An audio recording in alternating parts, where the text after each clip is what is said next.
Iya. Ini ngomongin tentang mantan ini ya, memang PR-nya luar biasa. Kadang-kadang masih walaupun sudah selesai, kenangannya sudah tertutup, tapi masih ada perasaan-perasaan yang mungkin suatu waktu timbul kembali. Nah, tantangannya adalah ketika misalnya ada mantan yang kemudian pengen ngajak ketemu. Nah, ini sebaiknya apa yang harus kita lakukan itu untuk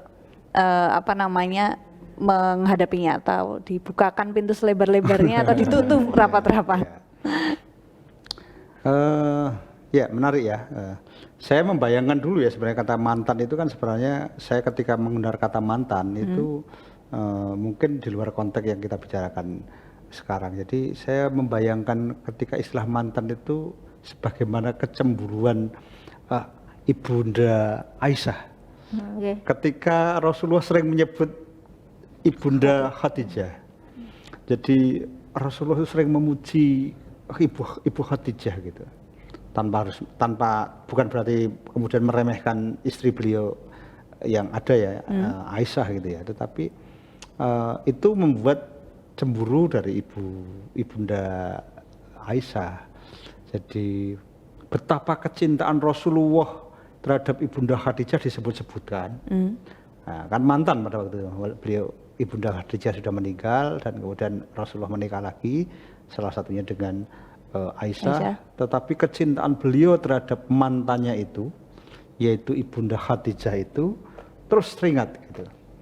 Nah, apakah yang seperti itu harus dilupakan? Enggak kan? Gitu. Artinya kebaikan-kebaikan mantan boleh dilupakan, tetapi bukan berarti kemudian kita merendahkan, apalagi kemudian kita tidak mencintai apa yang kita miliki sekarang. Itu kata kunci yang saya selalu saya selalu melihat dari sudut pandang itu ketika mendengar kata mantan.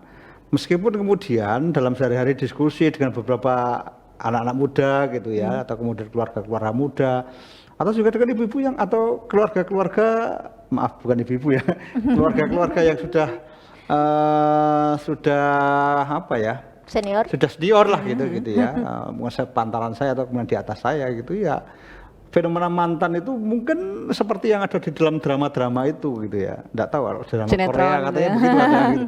Nah, sinetron gitu ya gitu. Oh katanya kalau sudah ketemu mantan itu gitu. Memang jadi pernah. Sekarang kalau kemudian ada mantan yang itu yang mantan yang dalam pengertian yang sedikit dramatik tadi ya, yang seperti dalam sinetron itu ketemu dengan mantan, ada keinginan mantan yang seperti yang dalam sinetron itu ya gitu. Saya melihatnya begini. Jadi pertama kita harus melihatnya dari sisi ini kan aspek muamalah ya, silaturahim itu aspek muamalah itu yang jadi maka kalau aspek muamalah kata kuncinya adalah apakah itu mendatangkan manfaat atau mendatangkan madarat. Itu kata kunci yang harus kita tentukan dulu. Silaturahim itu mendatangkan manfaat atau mendatangkan madarat. Ya.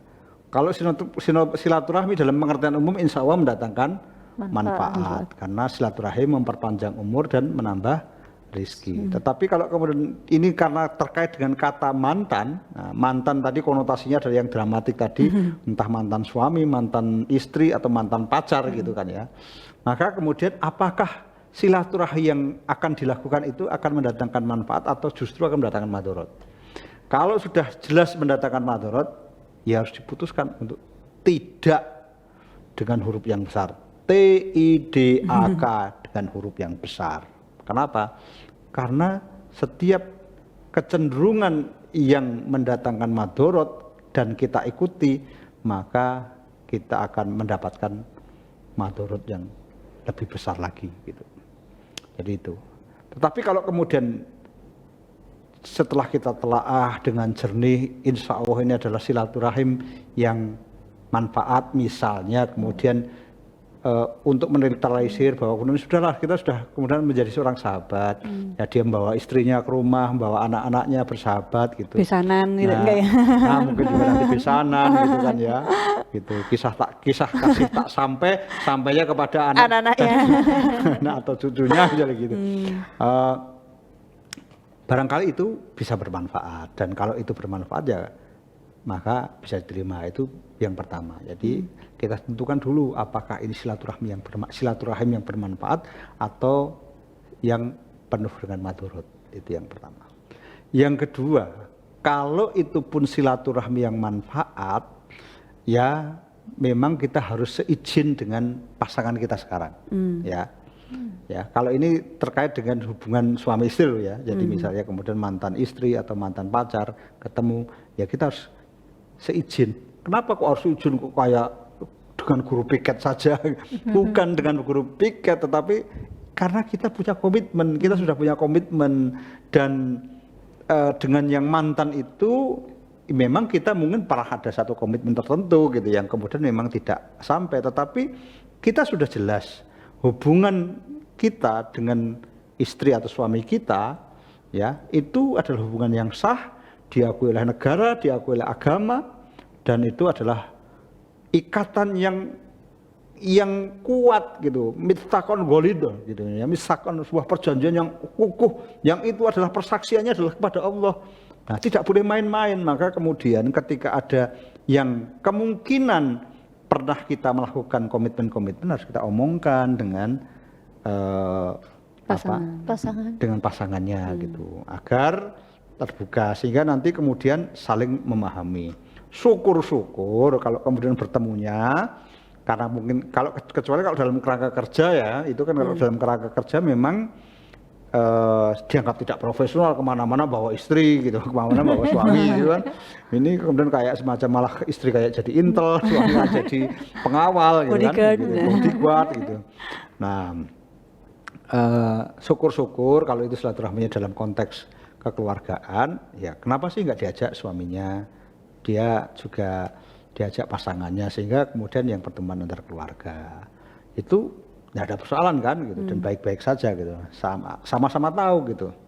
Nah selanjutnya tidak sampai di situ gitu, kadangkala pertemuan silaturahmi keluarga baik-baik dan sebagainya, tetapi habis itu kemudian ada kontak-kontak personal. Nah itu yang kemudian kalau kontak-kontak personal itu mungkin sebaiknya juga dihindari, karena bagaimanapun meskipun tadi tampil silaturahminya bagus, tetapi kemudian muncul kontak-kontak personal, maka yaitu tadi memungkinkan tumbuhnya yang disebut dengan CLBK tadi. Nah, bukan cilubah, tetapi cinta lama bersemi kembali. Nah itu kontak-kontak yang seperti itu ya memang seharusnya dihindari gitu. Nah kadang ini ya saya dapat saya tadi yang kemudian saya diskusi dengan beberapa teman tadi gitu, yang mungkin senior dan ada juga yang anak-anak muda gitu. Nah kontak-kontak personal itu kadang-kadang masalah yang sederhana. Ada mengingatkan sholat tahajud, kemudian pada awalnya begitu, kemudian kan ketemu di grup SMA reuni satu grup, kemudian memposting nasihat-nasihat yang indah, akhirnya kemudian salah satu teman itu yang mantannya itu kemudian curhat, dia cerita tentang keluarganya. Nah seakan-akan yang satu seakan-akan dibutuhkan. Nah seakan-akan ya kemudian kalau dalam istilah Jawa tumbuh boleh tutup, yang satu saling membutuhkan, dan itu yang kemudian menimbulkan hal-hal yang sesungguhnya harus dihindari gitu. Nah jadi setelah silaturahim, kontak-kontak personal pun sesungguhnya harus dihindari, kecuali dalam kontak-kontak yang profesional. Misalnya kemudian dalam kontak kerja kan saya kira kontak-kontak pribadi dalam kontak kerja kan ya mungkin tidak bisa dihindari, tetapi memang seharusnya dengan pasangannya harus saling diketahui gitu, sehingga sejauh mana kedalaman hubungan itu ya bisa terpantau dengan baik. Nah itu kalau kemudian kita konteksnya adalah silaturahim dengan mantan, entah mantan suami, entah mantan istri, entah mantan pacar. Komitmennya adalah kita sekarang atau prinsipnya adalah kita sudah punya komitmen baru. Ya, komitmen yang lama yang sudah gagal, ya itu sudah masa lalu gitu. Yang paling penting adalah mempertahankan komitmen yang kita sekarang ada, karena itu amanah, karena itu adalah sesuatu perjanjian yang mitsaqon ghalidh, sesuatu yang amat agung yang dipersaksikan oleh Allah, sehingga tidak boleh untuk main-main gitu. Itu yang harus tetap dijaga.